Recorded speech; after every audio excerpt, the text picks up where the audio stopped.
Well, Mr. Arestovych, good evening once again, Mr. Arestovych. First of all, I want to thank you for the time you can give us, and I want to give you my warmest welcome in Liberi, Oltre, illusioni. Really, thank you. I know you don't have much time available, so I would like to give you the floor with my first question. A question about the future. If tomorrow the war magically ended with the withdrawal of the Russian troops, what a major idea would you have of yourself as a Ukrainian citizen and of Ukraine as a nation? 1 year from now and 5 years from now, how would you see yourself? Myself or my nation? Or both? Both. Both. So the first our task after the war will finished, it's post-war reconstruction of Ukraine. This situation gives us a historical chance to make great changes for our nation and decide a lot of problem which is we really thinking is not couldn't be decided in Ukraine and around Ukraine. Now we have this possibility. For my opinion, the post-war reconstruction of Ukraine could be more difficult task than win this war for us, because we have a lot of problems. First of all, it's corruption, movement, a huge amount of our population, disorganized economy, and which is broken, maybe on the 50%. And both, this is a historical change. It's a historical challenge for us and historical change. And I want to spend my efforts and next 5 or 10 years for do not lose this historical chance for Ukraine and for my nation, to make my best for move Ukraine in modern, open society and state, with great economy, with ability to itself, and to be a good partner for the all democratic states in the world, all open societies. Thank you for the answer. Giorgio, would you like to go ahead with the second question? Absolutely. Good evening, Mr. Arestovych. I'm Giorgio Stirpe, and I am an officer just retired from the Italian Army. I stayed 40 years in service, and the last 15, I've been basically following in NATO service what was happening beyond the limits of NATO. And so by retiring immediately before the beginning of the war, I was automatically very interested, and I reverted into a military commentator of what was happening. Now, as a military analyst, the thing that most struck me about the war, and in particular about what was happening on the Ukrainian side, was a unexpected and remarkable motivation to combat by Ukrainian soldiers. Both the soldiers who were already on duty at the day of the invasion, and also the ones who were recalled through the mobilization. Mobilization actually apparently went on remarkably smoothly, at least for most of the year. Now, this motivation to combat, in my personal view, was probably the best asset of the Ukrainian army in meeting the onslaught of the Russian army. And you basically achieved that sort of a tactical surprise, because the invaders were absolutely not expecting anything like that. It's evident from their behavior and from the casualties that they took in the beginning.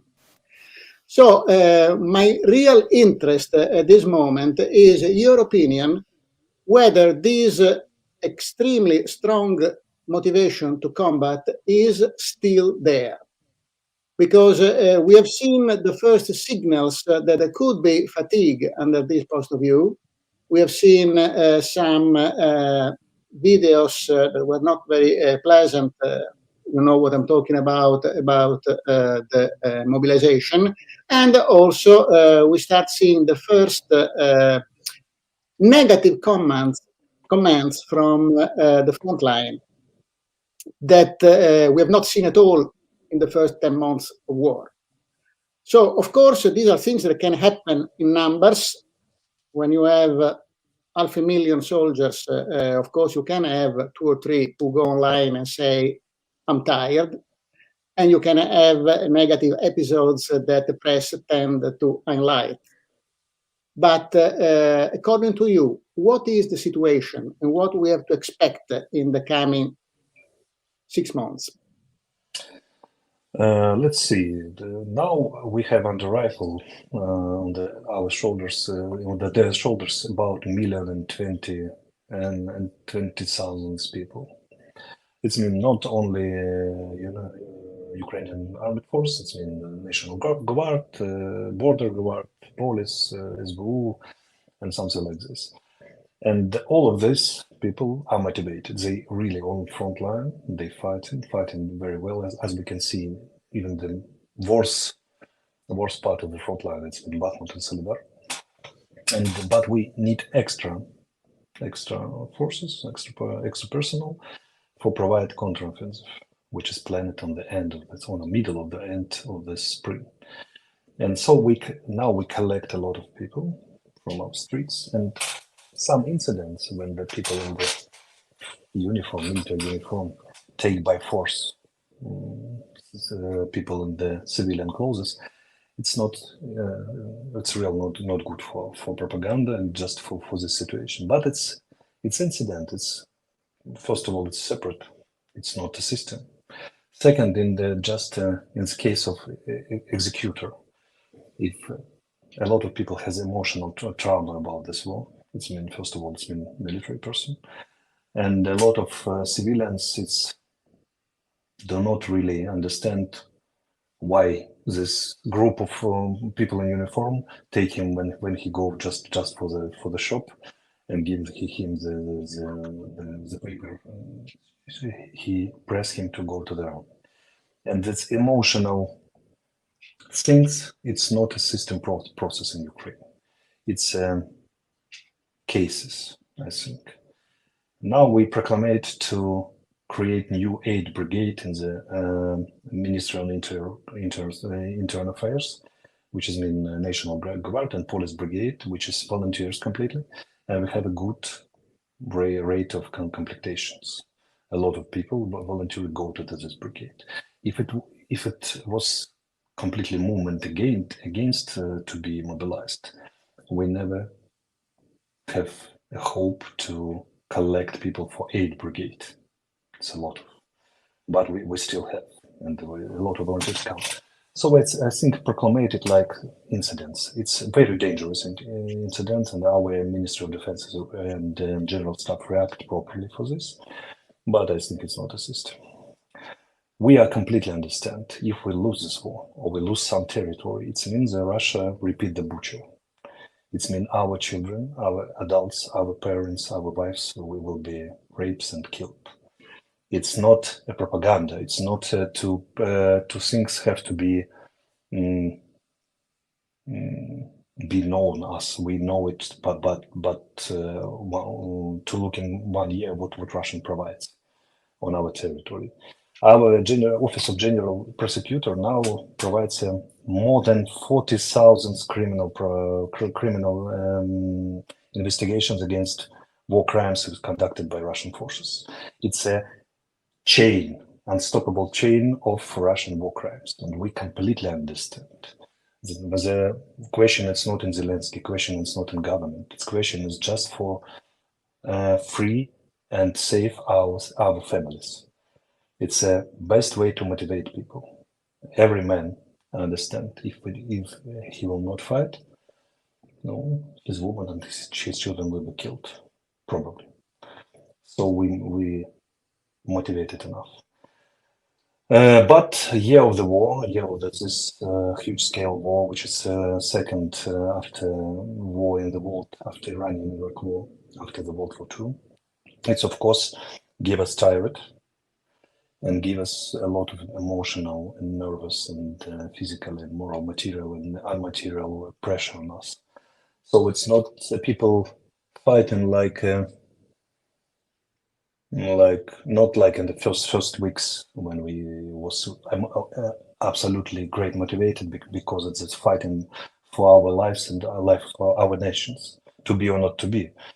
But last polls says us, which is provided by foreign company, not Ukrainian side, says 89% of Ukrainians say if Russian use a nuclear weapon, we will fight more properly after that. You know, it's a good example of our real motivation, I think. Thank you. Thank you. I guess it's my turn. Okay, Aleksey, yours is a country of warriors, but also of ironic people. So there is a joke circulating in Ukraine about the surprising weakness of the Russian military displayed on the battlefield compared to its pre-invasion image. They say, luckily, the Russians are more corrupt than us. So, in these months of war, we are witnessing what you already mentioned, a series of arrests for corruptions and dismissals of government officials for embezzlement. My question is, how is the mentality of Ukrainian people changing towards corruptions? Because it was socially accepted. I've been living in Ukraine for 6 years. And how is the organization of justice in Ukraine is is really fighting this ancient vice of the country. It was a vice of all countries in former Soviet Union. We know it's not a speciality of Russia or Ukraine, but this is important for the future Ukraine. You know, now its main discourse in Ukraine, probably main grand narrative is a zero tolerance for corruption of the blood. So which is corruption on the military questions, military buying military equipment and something like this. And last scandal near the Ministry of Defense shows clearly that's no tolerance for this. But we still post-Soviet nations, which is has a bilateral attention for any questions, especially questions of corruption. First, we are all against corruptions, but a lot of us think I am against corruption. But if my uncle will serve in I don't know, police or prosecutor, it will be good if we come to decide some questions by himself using informal links in this system. It's still, but the most active part of our society completely understand it's not to be, we have no give any possibility to be it's after war ending, during the war, after war ending, because we are complete. The most fear of Ukrainians now, it's after the war will finish our victory, come back for the previous type of country which is full of corruption, country which is not so developed by economy. It's a lot of high economy, shadow economy, something like this. We are really have a potential for the great changes of Ukraine. Most active part of our society, part which is volunteered on the war, which is fighting in the war. They belong for different political camps and something like this. But all of us want to change our country. And the first front to changing is the interior front of corruption. A lot of people during this war go to the zero tolerance in a boss way for corruption.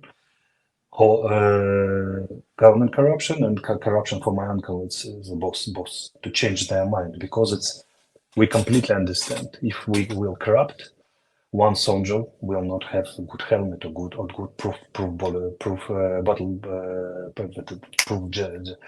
bulletproof jacket, and we understand it's dying my uncle or my brother. And before the war, I think my brother and uncle have to decide some question informally, but now I understand he will die if somebody will decide this type of question informal. That's why we're changed. The war really changed us, really. It's not a pleasure waltz or something like this. We have a will to change situation. Okay. Okay. Well, thank you. Thank you. I go ahead with my second question. What is currently the state of political dialogue amongst the Ukrainian people? How could the diverse opinion in Ukraine be managed while safeguarding a democracy, considering the state of war and the constant pressure from Russian propaganda? It's a big problem because we start completely as United Nations, and after half of the year, we start to be under pressure of the emotional trauma of the war. A lot of our people and our propagandists go to the wrong way, in my opinion. It's way of kind of chauvinism and kind of proclamate the slogans like all Russian are the pigs or all Russian are the animals, they have to be killed all. I'm permanently fight against this. When I was in the first weeks of the war, I proclaimed a lot of times just on the tribune of the office of the President of Ukraine, says we are European army of European country and European society. Do not transform to Russians. We have to give a good example, known or unknown, to provide with the prisoners of the war, to look in what we say to the international society in the media sphere or something like this. We have to deal and behave like Europeans. No turtles, no crimes against Russian prisoners of war or Russian soldiers, even if they occupied, even they conduct in butchers and something like this. And no slogans like all Russian to have to be killed or something like this. A lot of us still hold this position. Some of us, we just try to, we do not have ability to take this emotional pressure in terms of the war, or try to get a political capital for this. Let's try to move this side. It's a great danger for us. And I'm permanently fighting against this. To proclaim and to make our people understand, we have to still be European nation, European country, European army. No proclamate like all Russians have to be killed. No proclamate it's have the plug go to the Russian home or on the head of this civilian people, or no. I don't know. No curse on the sons and daughters or something like this, because it's a very dangerous way. And I'm work properly with this to make our people understand that we have to strictly divide Putin regime and Russian people, because Russian people is the first suffering nation under the Putin regime. Okay. Thank you. Giorgio, go ahead with the third question. Yeah, I will exploit again your military background. Another important observation under the military point of view for me, it is that within the Russian general staff, there is a remarkable subordination of military decision to political directives. It's evident that a lot of their military planning is totally subordinated to the directives arriving straight from the Kremlin. And these have been hampering strongly their operational capabilities. On the other hand, we have the sensation that there is a remarkable independence of judgment by Ukrainian military authorities. The sensation is that General Zaluzny has a lot of freedom of maneuver on the field, and this is paying positively. There have been a couple of exceptions in which there has been a lot of comments that, oh, this is probably a political interference. So my question is, what is the exact link, the relationship between the political power and the military authorities? Of course, there has to be some political control. In democracy, it's required. but there is also an amount of directions that come directly from the government. What is exactly, under your point of view, the relationship within the Ukrainian system? In the first day, military. I see. In the first day, President Zelensky give maximum freedom for military authorities to doing as they want to do. They think it's the best way to fight. But in the year of the war, a lot of very important questions, like a question about political support from the West, is decided. It's completely depend from successful of Ukrainian armed force on the front line.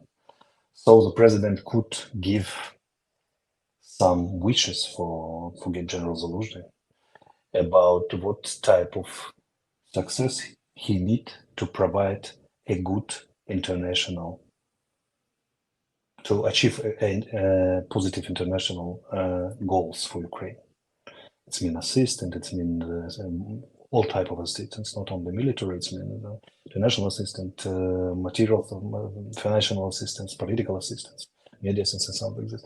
And they could to decide it together, because normal process of making decision, it's a briefing of so-called camp of the high command. It's Stavka Верховного Главнокомандующего on the Russian, and it's take place in maybe 2 or 3 times per week, even often, and it's collective way to make decision. President do not give directly orders for militaries.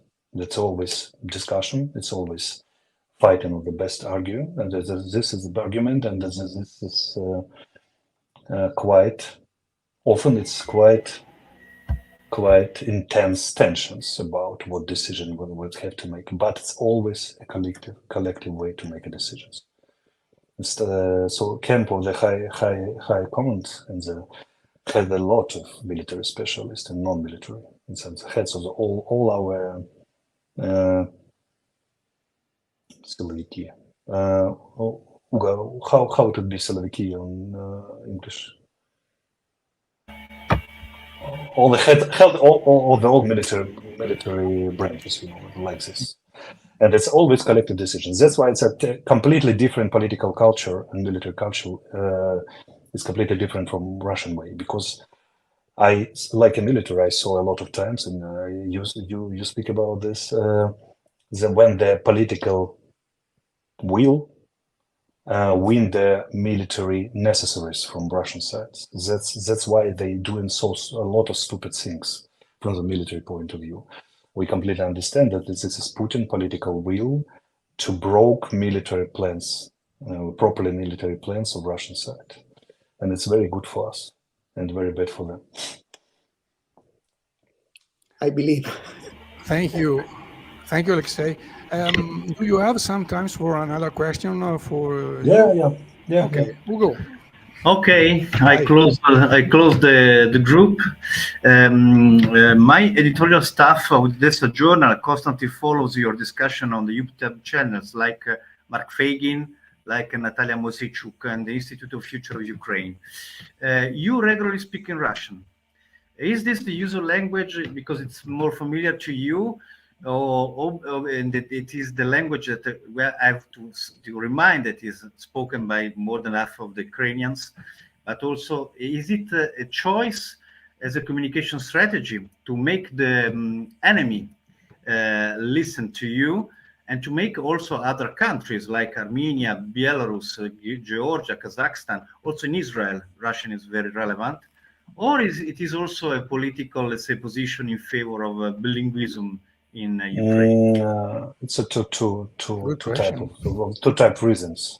First of all, Russian speaking space, it's 3.5 billion people. It's a lot. It's not 1,000 billion. It's 3.5 billion, hundreds billion people, and they all have to be known from our side what has happened, so what we want, and what we do. What mean one or another step from our side, it's this way I understand strategical communication, what we want to achieve and what we do, what mean every hour step. And if I speak in Ukrainian, it will be auditory for 7 times less. For what? For what reason? We have to win this information on propaganda war, first of all, on the Russian space. That's why. It's more completely clear choice for be understandable and be listening by the Russian-speaking people, which is not only former Union, because about 100 million Russian-speaking persons live around the world, you know. And the second one, you know, the Ukrainian has two abilities right now, two choices. To move the way to the mononational nation, like a Poland, which is 99% is Polish people with one language, one church, and one nationality. But in Ukraine now live 58 different nationalities. We have a lot of different people. And another way is to be like, you know, like a United States of Ukraine. Open society, which is include a lot of different cultures, a lot of different people, a lot of different nations. I strongly prefer second way to development of Ukraine, because it has completely understand. If we move the first way, it will be, you know, this Ukrainian territory will be going less and less, because we and Moscow is in the competition under the history of Kiev and Rus. You know, it's a very strangest thought for the Western ears. But if we remember how Putin made this war, how Putin to prove this war before the war start, it's completely meta-historical reasons, which is very strange for rational policy and rational people, which is oriented to economic, to military power, to political reasons. But Russians know they want to spare billions of lives to win the historical competition. And we are completely different with the Lithuania, Estonia, Poland, Georgia, because we are in the competition with Russia for who was the first-born nation on the territory between the Baltic Sea and Black Sea. And this is this very complicated, not for historical reasons, grand narratives. If we proclamate mononational way, Russian completely win this war, even if we liberate all our territory. And because Ukrainians create the Russian Empire. The rector of the Kiev Mogila Academy, Stefan Prokopovich, which was the head of the Holy Synod in the Peter the Great, his idea was proclaimed Russian Empire. And it's still going this type of situation. It's very difficult to understand foreign people from the Europe, but it's very strange to hear for you. But we're still in situation when the Charles the Great divided Europe for the three sons, and it became a future France, future Germany, and future Italy. For Putin and for us, it's still the main reason of this war. Like Israeli and Arabian, they in the competition who is taking Jerusalem, we are in competition who is Kiev, because Russia is a one modern society which has the place of birth now in the Russian borders. That's why they want to win this war historically, first of all. And for us, the main reason to disarm Russia ideologically. And all of this ideological is used and based on the historical reasons. I know, I completely understand that it's very strange for you, for modern rational people, but Putin really thinks this, Russian really think like this. And I completely, strictly intent for win this war, first of all, on the moral and ideological sphere. And for this, we need to create in Ukraine open society, which is main idea of it is a freedom.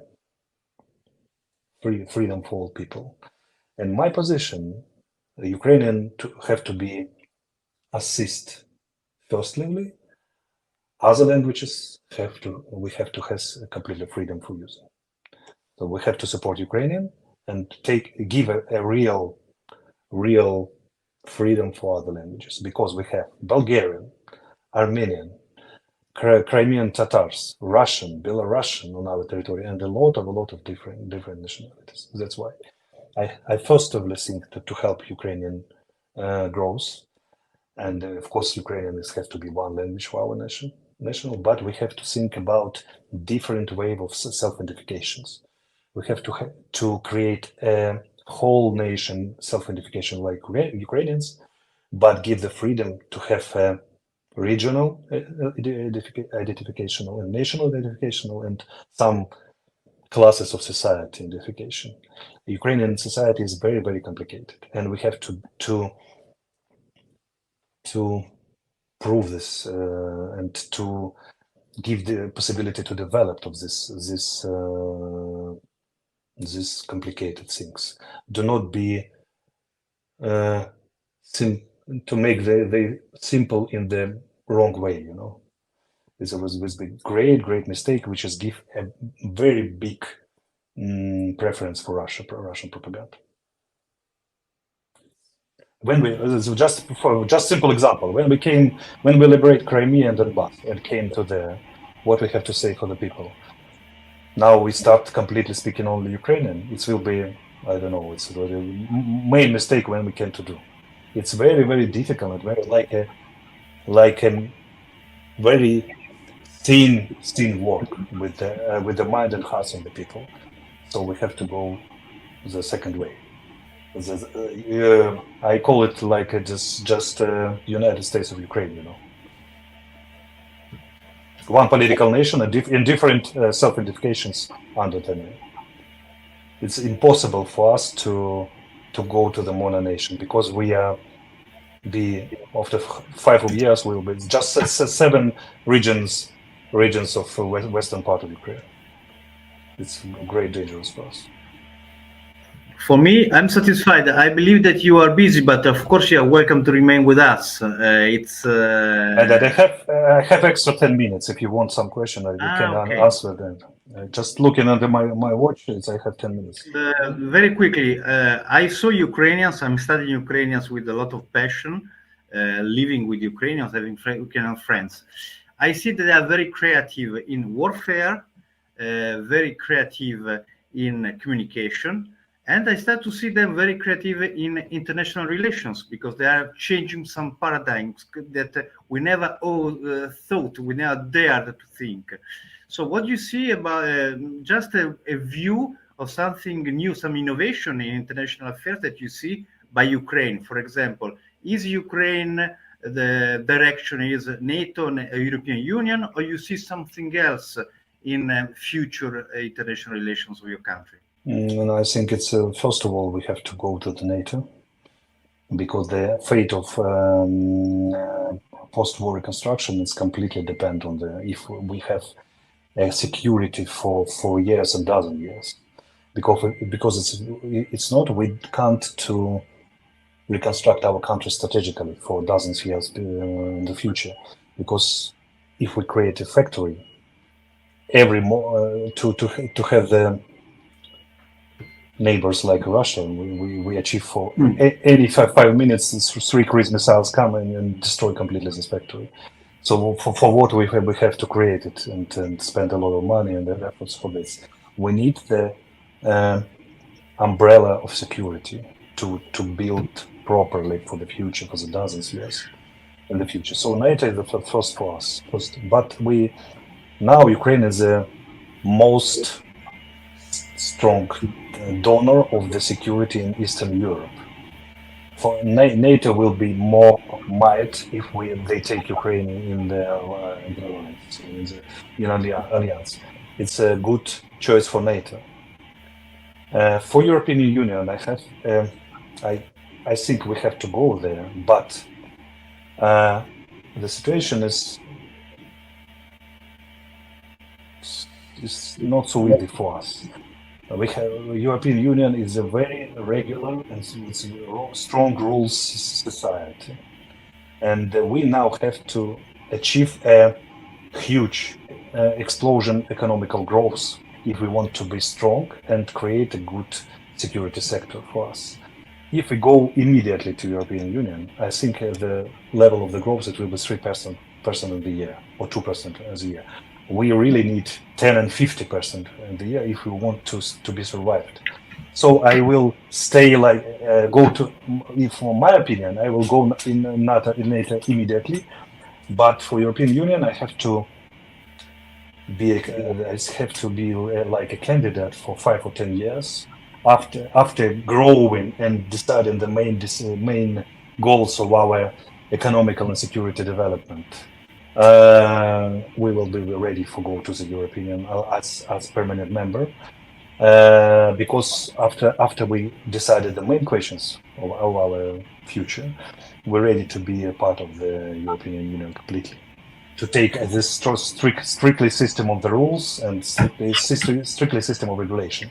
Now we need very, very fast growing, which is, I don't really believe it's possible if we go to the European Union just right now.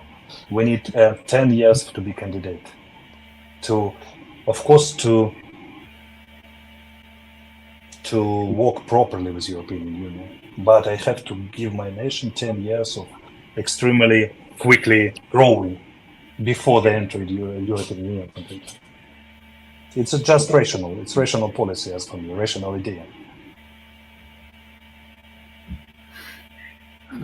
But mentally we completely in European Union, because we're a European nation, and last but not least, we're one European nation which is now killed because we rise in European Union flags, which is both with the Ukrainian flag near all our authorities building. We're completely Europeans. We're fighting for European values. We're dying for European values. And it's not my thinking, it's thinking of European Union leaders, which is proclaimed Ukrainian is completely European nations, and they're fighting for Europe. But for rational reasons, I will think maybe we need 5 years of extremely huge economical rising before they be a permanent member of the European Union. But it's my own private opinion. Our president thinking another way, and he want to be part of European Union as soon as possible. It's the main goal for him. Okay, thank you, Mr. Arestovych. We have a follower that wants to make a question. Ricardo Arduino. Well, I just hear in some videos made by Russian guys going away from Russia. They just say in Georgia that there should be in the future a sort of Maidanization of Russia. That is it possible that the word spread by Ukrainians, because Ukrainians do speak Russian. My wife is from Kharkiv, so we speak Russian at home, and they are able to be understood by young Russians. And can we leverage this message to one day help Russians to go over the government, change something in their country? Or I think a real scenario, it's a Russian elite will coup d'etat the Putin, because like President Biden says yesterday in Warsaw, he says just one person holds this war. He could make one telephone call and war will stop immediately, but he don't do it this. So Russians to have decide what they want, dozens, thousands of killed in the war, to be a pariah from world society, to be thrown out from the world trade system, or come back and proclaim one person to be guilty for all this war and war crimes, just Mr. Putin.